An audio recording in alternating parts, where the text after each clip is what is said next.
राज्यातील महायुती सरकारने ग्रामरोजगार सेवकांच्या मानधनाचा प्रलंबित प्रश्न लावला मार्गी. सांगोला तालुक्यातील ग्रामरोजगार सेवकांनी जल्लोष करीत आमदार शहाजीभाऊ पाटील यांचे मानले आभार. महाराष्ट्र राज्यातील ग्रामरोजगार सेवकांनी 2007 साली नियुक्ती झाल्यापासून तुटपुंज कमिशनवरती काम केले. नियुक्ती झाल्यापासून ग्रामरोजगार सेवकांनी आपल्याला मानधन मिळावे अशी सरकारकडे वारंवार मागणी केली होती.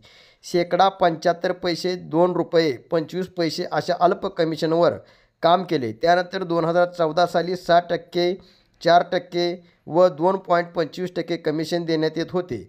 ग्रामरोजगार सेवकांची मागणी लक्षात घेता राज्यातील महायुती सरकारच्या 30 सप्टेंबर 2024 रोजी झालेल्या कॅबिनेट मंत्रिमंडळाच्या बैठकीत 28,000 ग्रामरोजगार सेवकांचा प्रश्न अखेर मार्गी लागला आहे. ग्रामरोजगार सेवकांना मासिक 8,000 रुपये मानधन व 2,000 रुपये प्रोत्साहन भत्ता जाहीर करण्यात आला आहे.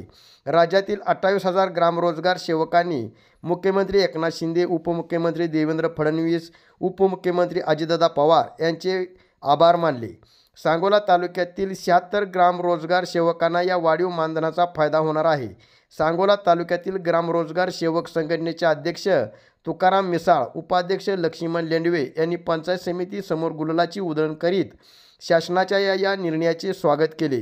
सांगोला तालुक्यातील ग्रामरोजगार सेवकांनी आमदार शहाजीभाऊ पाटील यांच्या कार्यालयामध्ये भेट देऊन आमदार शहाजीबापू पाटील यांचे आभार व्यक्त केले.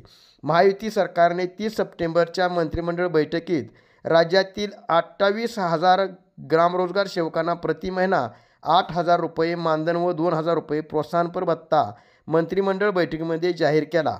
त्याबद्दल सांगोला तालुक्यातील ग्रामरोजगार सेवकांचा 17 वर्षाचा प्रलंबित प्रश्न अखेर मार्गी लागल्याने संघटनेकडून शासनाचे आभार मानण्यात येत आले.